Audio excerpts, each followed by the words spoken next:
The Ben, umuhanzi w'umunyarwanda kandi ukomeye cyane wamamaye mu muziki ndetse aba umuhanzi ukomeye cyane umenyekana mu Rwanda ndetse no hanze yarwo.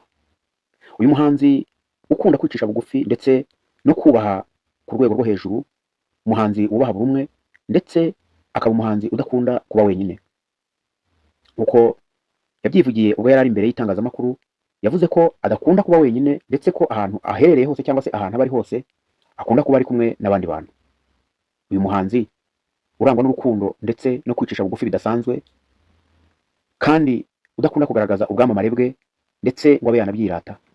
The Ben ni muntu ki? Ese The Ben yakuze ate? Yavukiye he?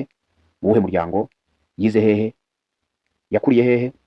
Yatangiye umuziki ryari? Yabaye mu bihe bihugu? The Ben ni muntu ki? Ibyo nibyo tugiye kurebera hamwe.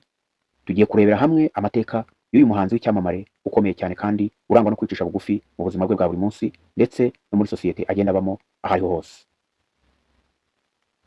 Amazina ye nyakuri ni Mugisha Benjamin, azwi cyane ku izina rya The Ben. Yavutse kuwa 9 Mutarama umwaka w'1987 i Kampala muri Uganda, mu muryango w'Abanyarwanda wari warahungiye muri Uganda. Nyuma yaje gukurira mu Rwanda ariho yamaze ubwana bwe n'ubwangavu. Ni umwana wa Jean Mbonimpa na Esther Mbabazi. Ni umwana mu bana batandatu bo mu muryango. Umuvandimwe we Green P nawe ni umuhanzi wamamaye muri Tuff Gang. Amashuri yize ndetse naho yayize. Amakuru ari ku mashuri yize ntabwo ahuza neza cyangwa se ngo avugweho rumwe. Abantu benshi cyangwa se amateka ye agaragaza ko yize mu mashuri atandukanye mu Rwanda, harimo ESI Kigoma, GS Gahini, APAD Kicukiro. Hari andi makuru avuga ko yize no kuri Green Hills Academy, ariko ayo makuru ntabwo avugwaho rumwe. Icyo bihurizaho ni uko yatangiye kuririmba akiri umunyeshuri kandi yaririmbaga muri korali mu rusengero.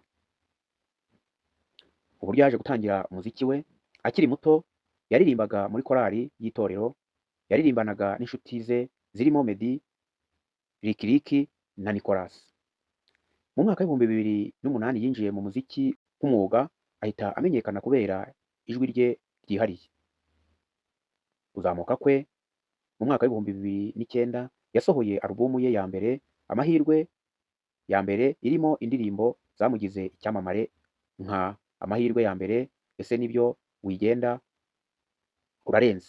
Izo nizo ndirimbo za mbere yasohoye muri alubumu ndetse kandi nizo ndirimbo zamugize icyamamare nk'umuhanzi urimo kuzamuka neza kandi uzi kuririmba urwego rushimishije. Yatwaye ibihembo byinshi mu Rwanda kubera impano ye, ndetse nyuma aza kugira ubwo yimuka ava mu Rwanda yimukira mu kindi gihugu. Mu mwaka w'2010 yimukiye muri Leta Zunze Ubumwe za Amerika, aho yakomeje umuziki ndetse akorana n'abahanzi batandukanye. Muri Amerika yakoreye indirimbo zakunzwe nka I'm in Love, Habibi, I Can See, Thank You, Nta cyadutanya, Vazi, Suko and Nawai yakoranye na Diamond Platnumz.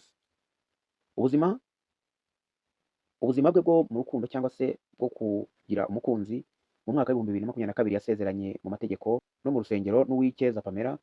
Ubukwe bwabo bwitabirwa n'ibyamamare byinshi byo mu Rwanda no hanze yarwo. Uyu mugabo afite ibihe bikomeye yagiye anyuramo. Yabaye imyaka myinshi atuye muri Amerika. Hari igihe abafana bamunengaga kudasohora indirimbo nyinshi, ariko yagarukanye ibikorwa bikomeye ndetse akomeza kuba umwe mu bahanzi bakomeye mu Rwanda. Akomeje kuba umwe mu bahanzi bafite izina rikomeye mu Rwanda no muri Afurika y'Iburasirazuba. Akora ibitaramo imbere no hanze y'u Rwanda kandi akomeza gusohora indirimbo nshya. Muri 2025 yasohoye indirimbo Indabo Zanjye.